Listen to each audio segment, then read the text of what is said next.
Great. Yes. Thank you, Jay.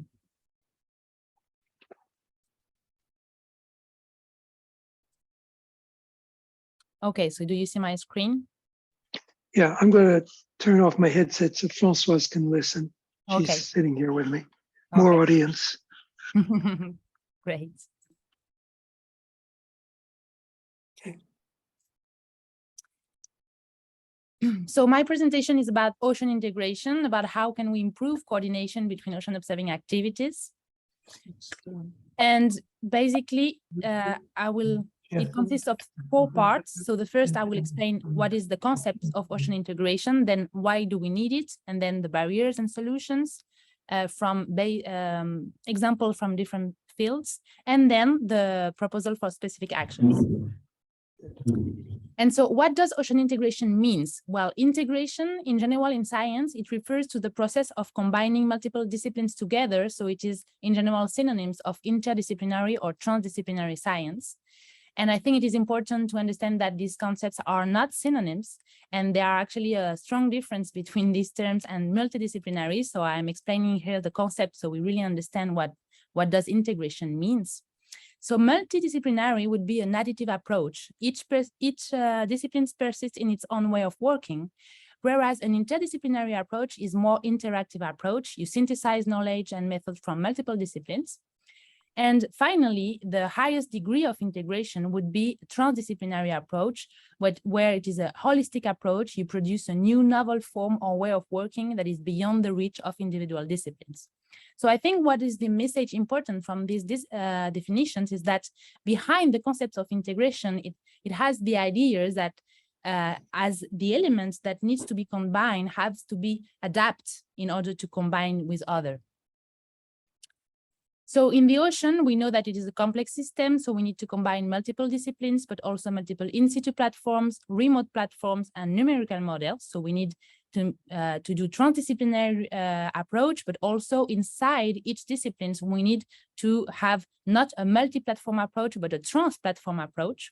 And so I would define the ocean integration as the process to optimally coordinate all these elements together so they are shaped to each other and form a coherent whole. And when I'm talking about coordination, I'm talking about early coordination, early joint planning. So the observations are made from the beginning in a coordinated way. Here is the slide to really understand the difference between vertical and horizontal integration, because in a lot of contexts, when we talk about integration, we talk about vertical integration, which is the integration we do along the value chain. So here I'm presenting the value chain approach of ocean observing, so with the science and societal needs at the basis of the pyramid, and then the scientific approach and design, then data acquisition and modeling, etc.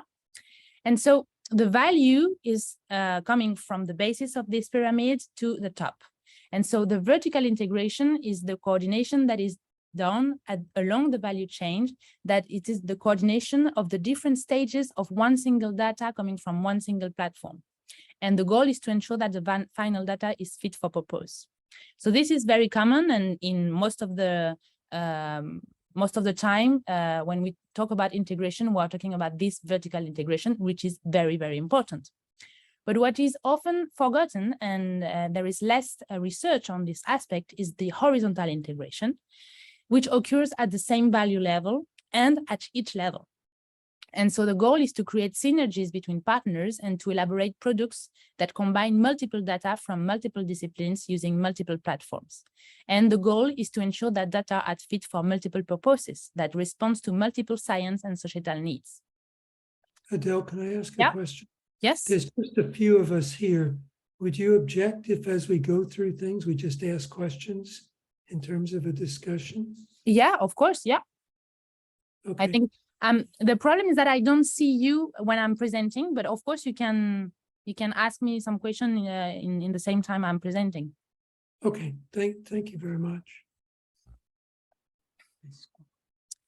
And so here is just to explain why do we really need this horizontal integration, because as I said before, because there is vertical and horizontal one, well, I am focusing on the horizontal integration because this is where there is a lack of research and where there is a strong need for this, and where apparently it is difficult to find solutions.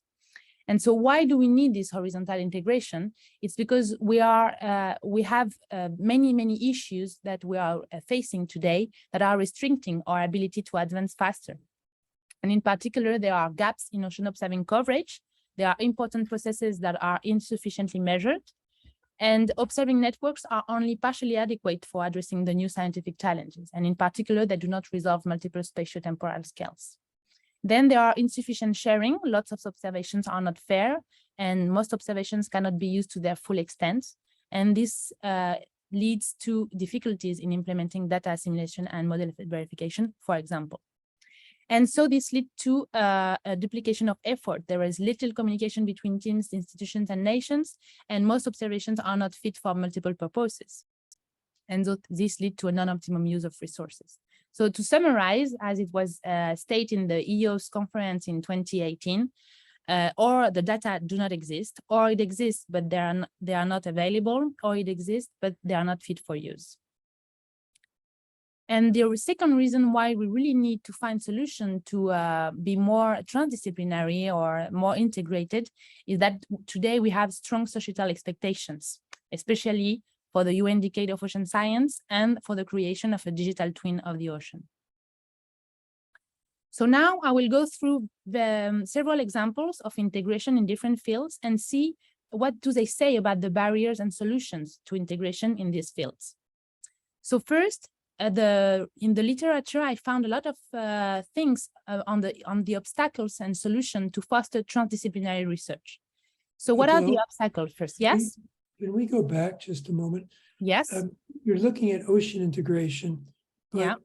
Is there a broader integration of social scientists and politicians? And what type of integration are we dealing with, and how complete is it in the concept of what you want to do? Well, it is a very good question. I think it is it is the same thing that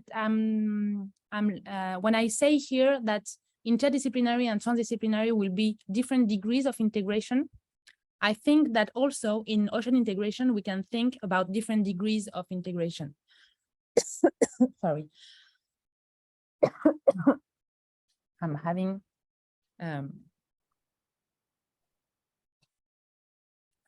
a crisis with my throat.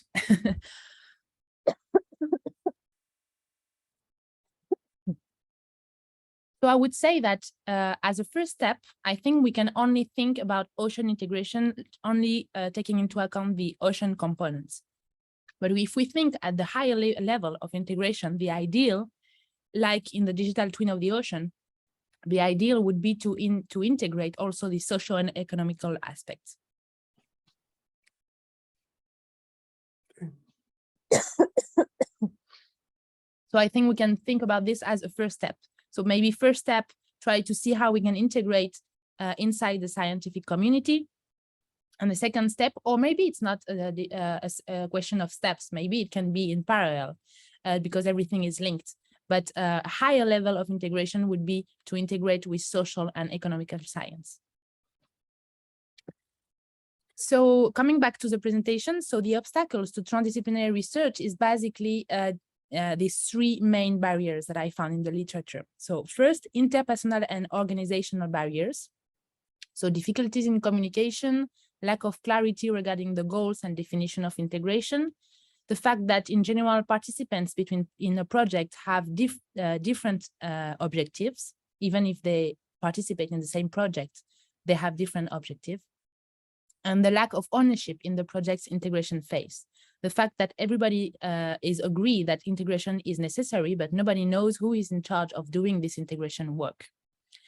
The second problem is that it's very time demanding. And so in general, we don't have the necessary resources.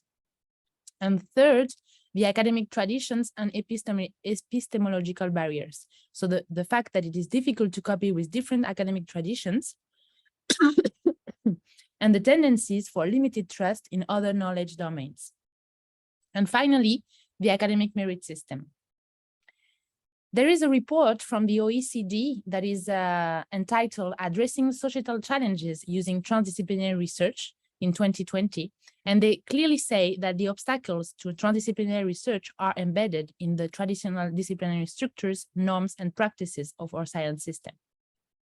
So the major barriers are the silos of expertise, the disciplinary-oriented structures, and the academic merit system.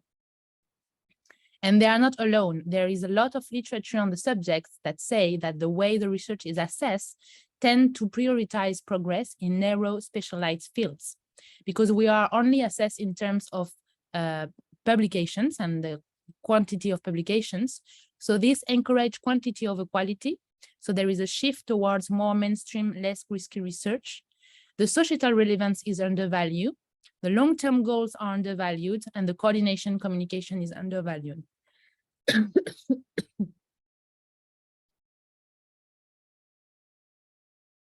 So what they say in this literature on the solutions to foster integration in research is at the academic system level to introduce more thematic or challenge-based approaches, and in particular to create more transversal cross-department structures. And the other point is to change the peer review, evaluation, and promotion criteria in order to stop with these disciplinary structures, because all these organizations are very much disciplinary oriented.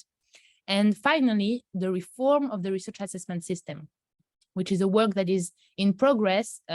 In the last 10 years, there have been an international trend towards the redefinition of scientific excellence, as they call it.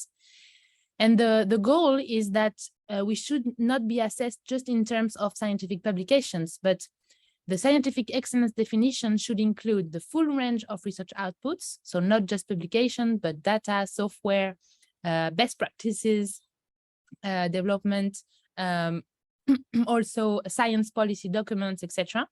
The diversity of research activities, so not just research, but also training and teaching, which are very important. Team science and collaboration also should be valued.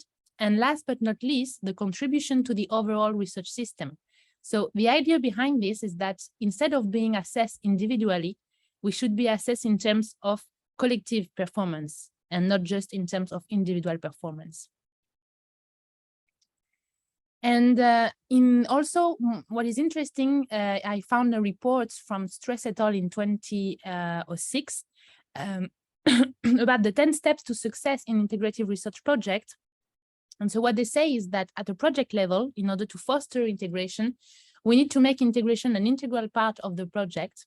So it doesn't happen by magic, but it has to be defined as an integral part of the work. You need to define a common research question, to develop an integration and implementation plan. You need to have some strong leadership from parts of the participants and with high-level interpersonal skills, and to choose an integrative project design. So instead of having a parallel project design like we are used to, like work packages and working alone, and then trying to combine them at the very end of the project, having a more integrative project design, as it is shown here on the figure at the right. So the second field where I found some interesting things about integration and how can we foster more collaboration between teams is in business management, because organizational silos is a common matter in business. And because when you have a company, in general, it is in the same way in science, we are divided in function of our expertise. In a company, they are divided in function of the, you have financial department and sales department, etc. And so it is very common that these departments end up working without collaboration. And this is a problem for the company. So you have a lot of literature on the subject. And they say that silos exist because of internal competition, because departments tend to compete between against each other, because there is a lack of communication, and because there is a loss of focus of the overall company goals. The fact that not all the departments are working toward the common goal. And the common solutions to foster, to break down the silos, as it is said, is to define a common goal, to have strong leadership, to have high-level interpersonal skills, to remove competitiveness, and redesign the organizational structure.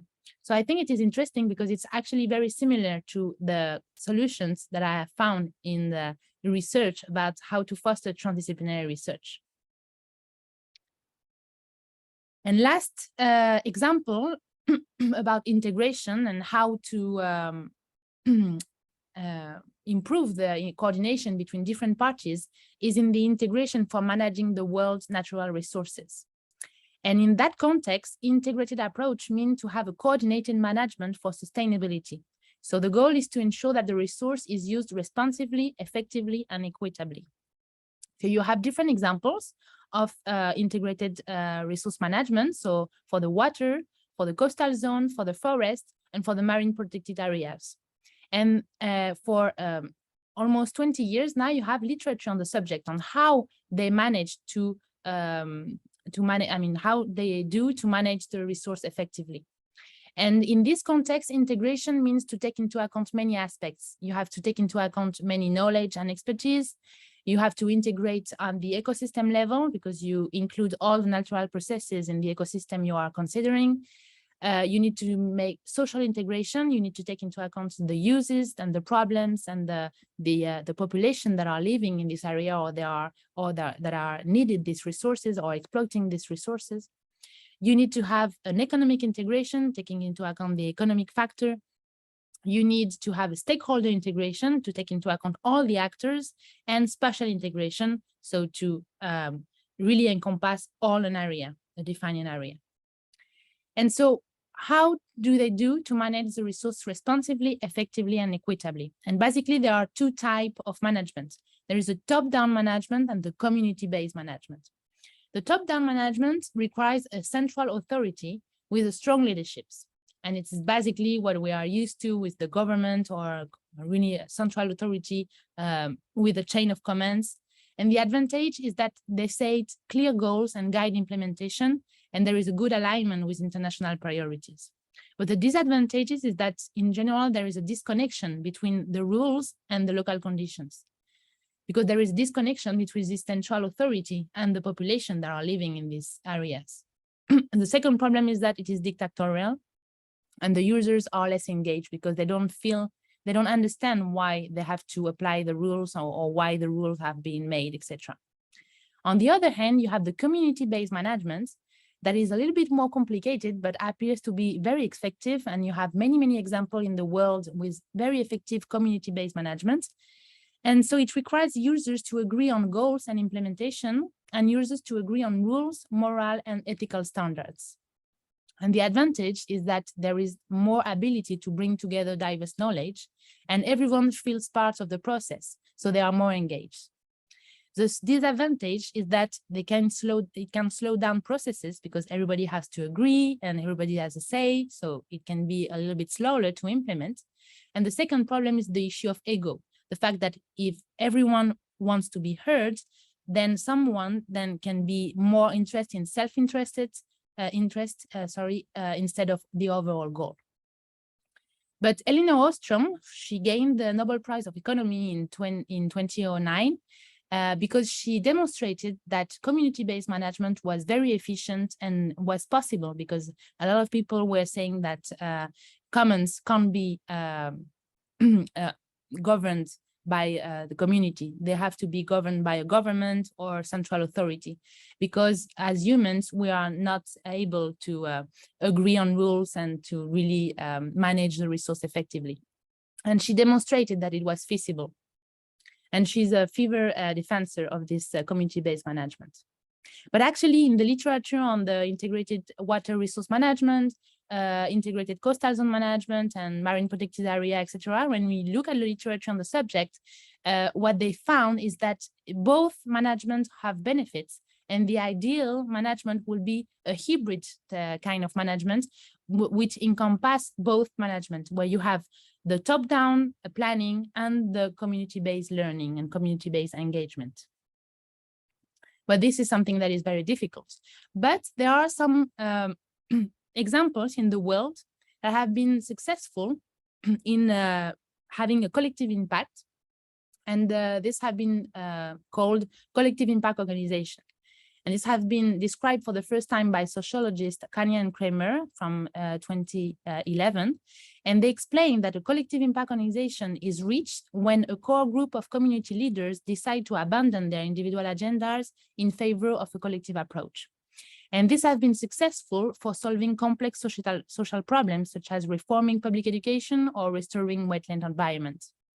And these kind of organizations are very interested when problems are too complex for one single entity to be able to accomplish it alone. That's why a core group of community leaders decide to make this collective approach.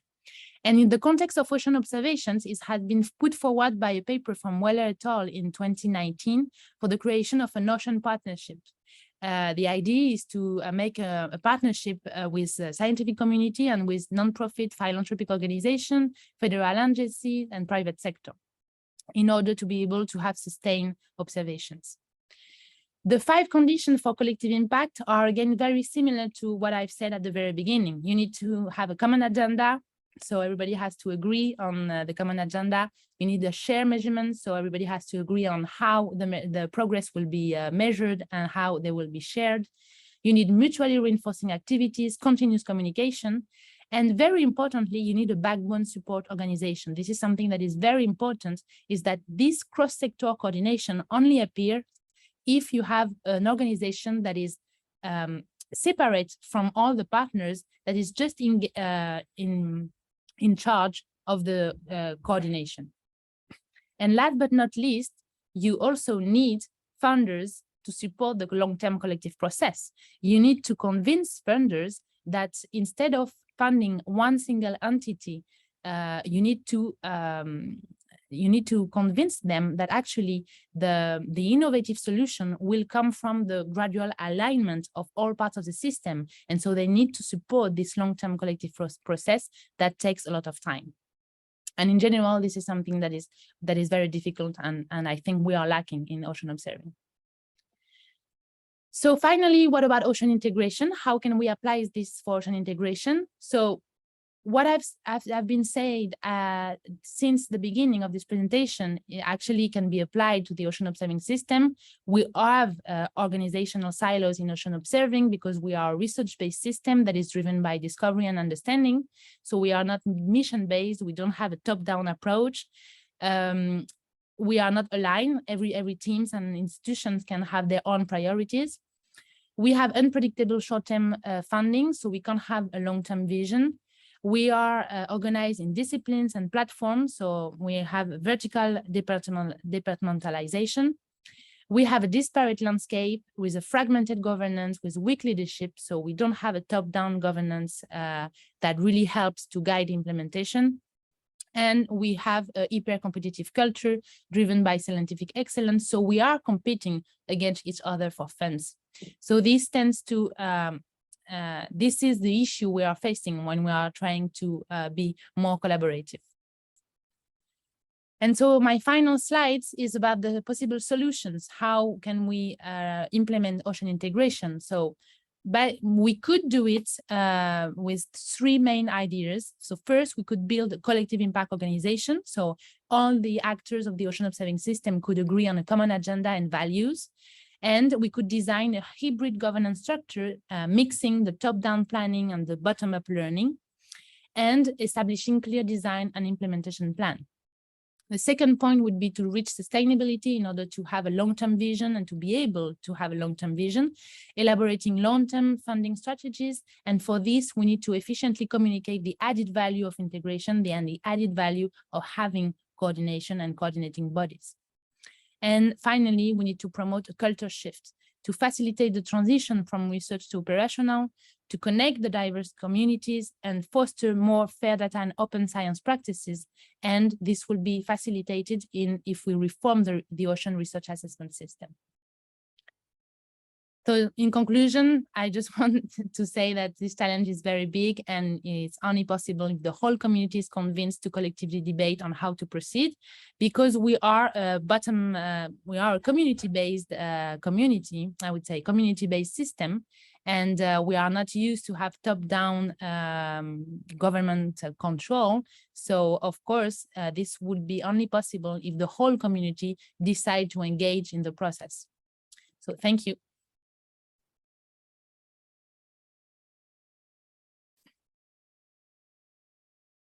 Thank you very much for your attention. Oh, I have Joaquin Tintore. Yes, yes, I was here. Oh, and I have more audience with Lucy. Thank you. Lucy, Oh. introduce to your teammates there so that Joaquin knows them. Okay, do you want to introduce yourselves? Sure. I'm Jason Dutman. I work with Lucy on the Ocean Best Practices Task Team for coastal observations in under-resourced countries. Yeah, I'm Nicole Duplessis. I'm with the Sayon Ega Cassini node, which is kind of the offshore node of or partner to Jetham's node. Okay, thanks very much. Great. Thank you. Joaquin, who are you? Can you hear us or not? No. Yes, I can. Can you hear me? Yeah. Yeah. You want to present? I say something about myself, Jay? Yeah. Okay, thanks. I'm Joaquin Tintore. I'm physical oceanographer by training, and I'm now running a team of people here at SOCIP, the Balearic Islands Coastal Observing and Forecasting System. And I'm working intensively with Adele, Jay, and now Lucy also, etc., on this ocean integration challenge. And very happy to be here to be able to share that with you all. Not many people, but the good ones, so thanks.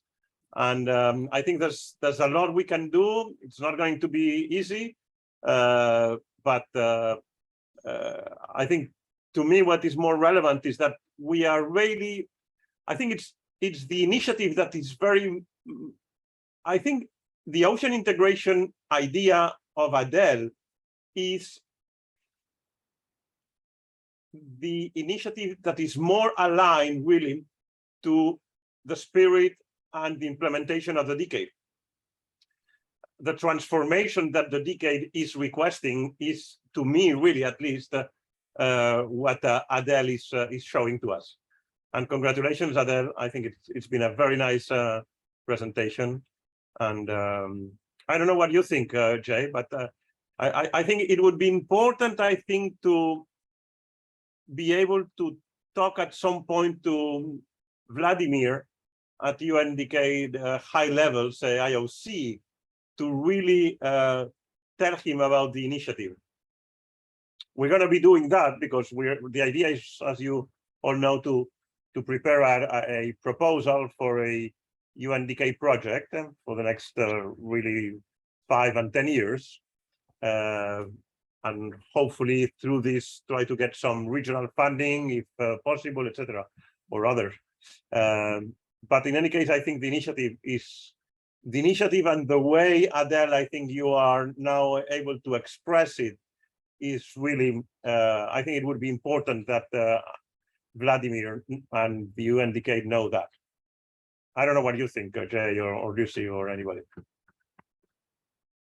Yeah, I think, you know, the whole approach of co-design, which is part of the GU's effort to bring together all of the people necessary to design a system, is a good example, Adele, of what you're advocating here. And we should, when you talk to somebody like Vladimir, giving him examples of things in-house can be very effective in terms of communicating. So I have to introduce myself, and Françoise is here. I work on the Ocean Best Practice System as the co-chair of the steering group. And I'm interested in both the practice, well, the whole value chain. Adele, you said it correctly. You've got to work all the way across. And I'm an advocate of that. I wanted to raise a question, and that is the implementation of what you're suggesting can be very challenging. And I want to take an example. We had meetings with industry. This is part of our Ocean Coordination Network, which is funded by the National Science Foundation. And we had a meeting one year in which we brought together industry, government, the science community, the practicing scientists. And the following issue came up. the guy from industry, and it was one of the float platform manufacturers, said, you know, you guys are great. You come to us and each of you have a different design for your particular problem. And you're asking us to make it, and we can't make those things cost effectively. Design one at a time is not the way to go. Can the science community get together and come up with a uniform set of requirements for a float platform? In this case, it's a autonomous vehicle float platform, and give us something that we can mass produce for you. And in fact, we didn't get there. And that's an example of horizontal integration that you were talking about. So I would suggest that we use an example. If those guys are going to go, we should get a picture. No, they're saying that they are moving to a more quiet area. Quieter place. Okay. I would say that we take that as an example. And I was just in the operational modeling with the team that you know, Fraser and Eric. And the same question came up. So now we're seeing on different parts of the value chain exactly what you're talking about. But how do we get there? How do we approach it? What specific pilots do we want to recommend that can demonstrate what you're saying is not only a good idea, which everybody will agree to, but it's practical? Yeah, this is exactly what I'm trying to work on at the moment, because I really want to try to see how we can implement this recommendation, and not just because it's easier to make recommendation and then it's more difficult to implement them. And what I've been thinking is that the problem is that there are many initiatives that are working in some way, because the integration is about alignment of different elements so they can be combined together. And so these elements, there are many initiatives working on many different parts of this system. So for example, the co-design program, as you mentioned, is working in one aspect of this integration. Also in this workshop, we have many examples of in ocean best practices, in the ocean best practices system, we have also good examples of different elements that are being done for a better integration. But what is really lacking is a coordination for all these elements that are independent one from each other. And so I think the best thing would be to define a pilot area. I think it is easier, as Elina Ostrom said, to think locally. So it's much easier to think about one region. And for example, the digital twin of the ocean could be a strong catalyzer of this integration, because this is I think they will be now the common agenda. So because the common agenda is so difficult to find, because everybody wants to, as it was the case in the EuroSea after my presentation, that everybody said, yeah, we don't want the same cake. Everybody wants a different cake. Well, I think that now we all want the digital twin of the ocean, and we are all aware that this digital twin will be a combination of different subsystems that need to be interoperable. And so and this is why it is very difficult, is that what is lacking in the UN decade is a coordination between all these initiatives that are working towards this goal. And so I think the best thing would be to implement it in one region for one specific stakeholders, because we need integration is about end users. So we need to define some end users and do some pilot studies. In the same way they will do it for the digital twin. They will implement the digital twin doing some pilot studies. So we need to find good pilot studies where actually there have been a lot of things that have been done. For example, when we are talking about the design of an ideal ocean observing system, many different projects already made recommendations about this ocean observing system. So do not repeat, don't reinvent the wheels, but based on what has been already done and coordinated. And this is why we need, I think the most important part is to find funders that will be convinced that what we need is fund for coordination, not fund for new technology or new innovative solution. We need funds for coordination. And perhaps the philanthropy organization will be able to finance this coordinating aspect that the European Commissions or all these different funders are not able to provide. Yeah, that's well said, Adele. Let's look at a couple of things you said.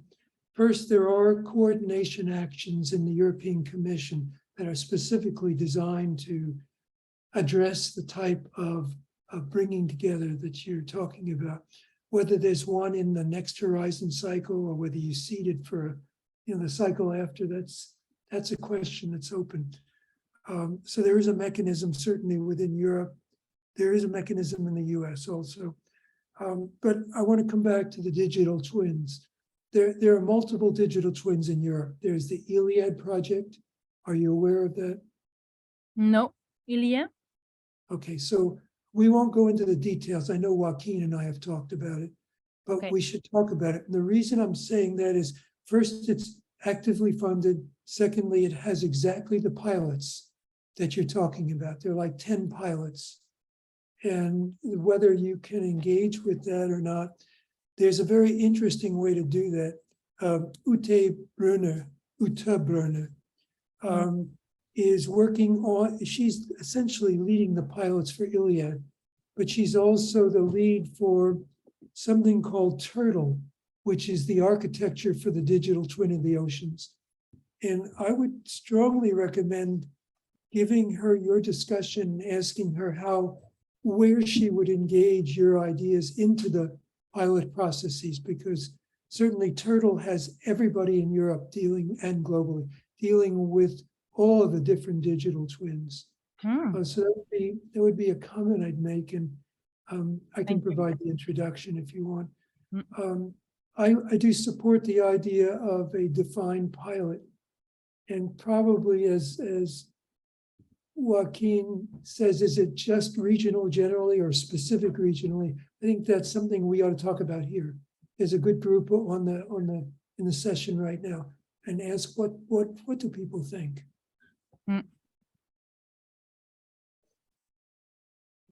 Yeah, well, it has to be, it depends, because sometimes because we were thinking about the Mediterranean, because it's a small, considered as a small lab, perfect small lab for oceanic processes in general. So it will be a perfect pilot study. The problem is that you have a lot of geopolitical issues, and that will be even more, will make problems even more difficult. So perhaps sub-region, but it has to make sense.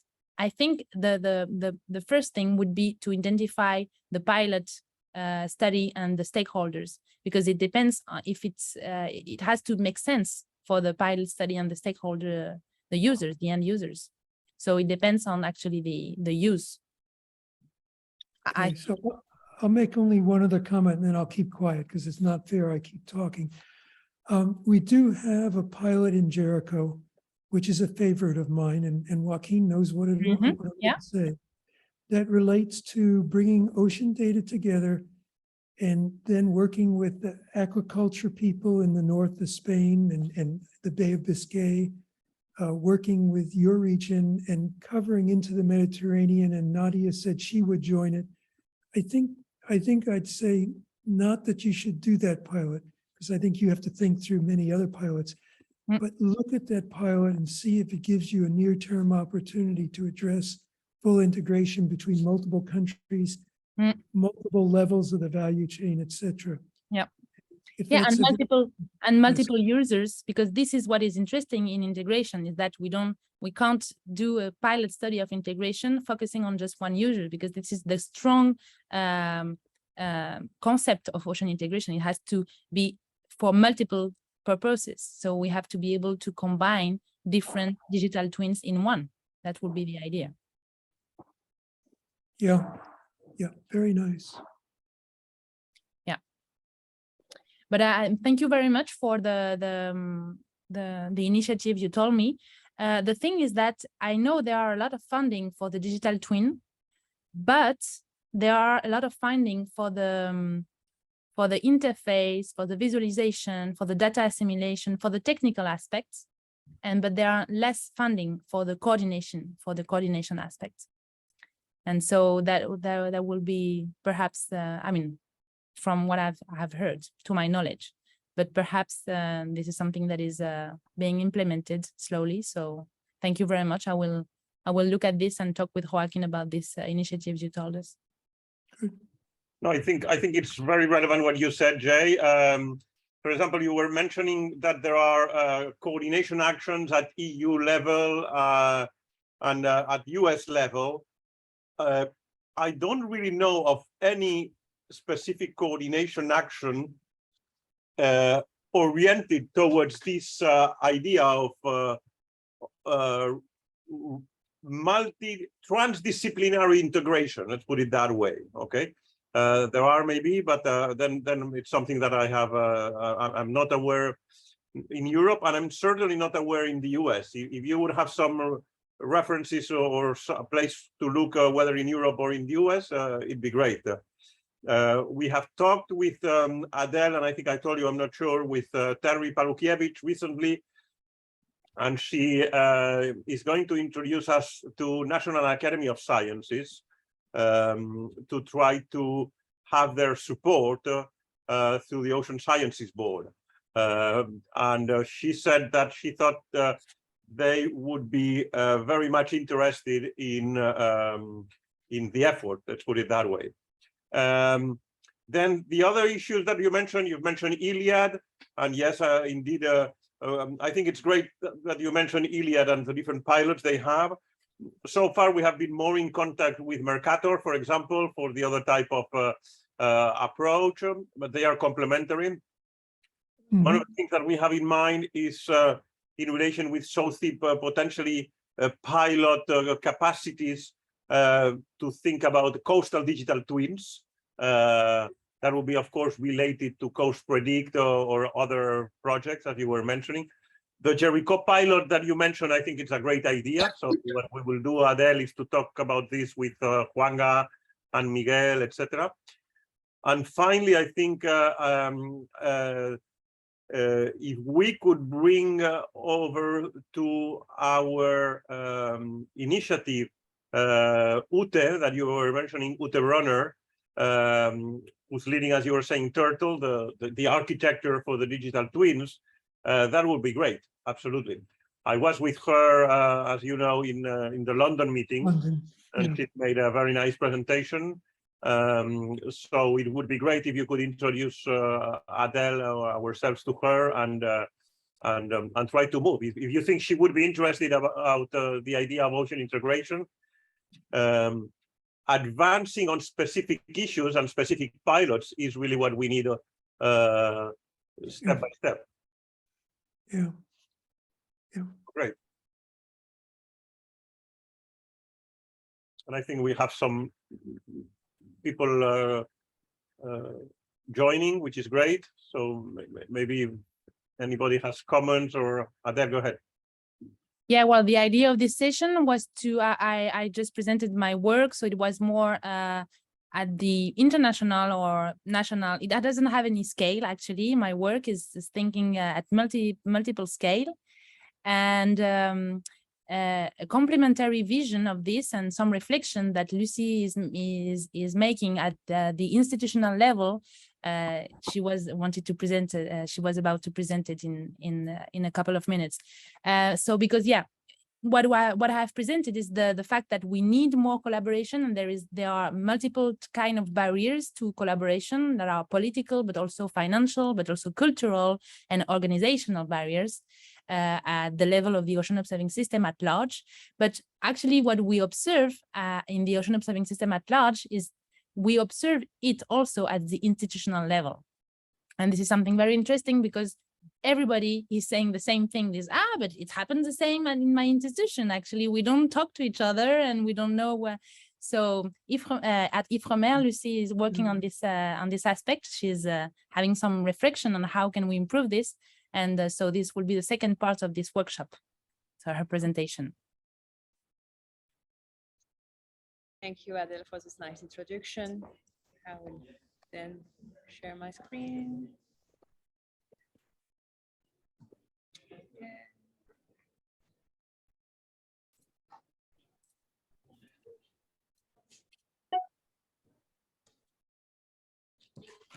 We're sitting in a room at the Wyomsa workshop, so I hope you guys can hear us okay.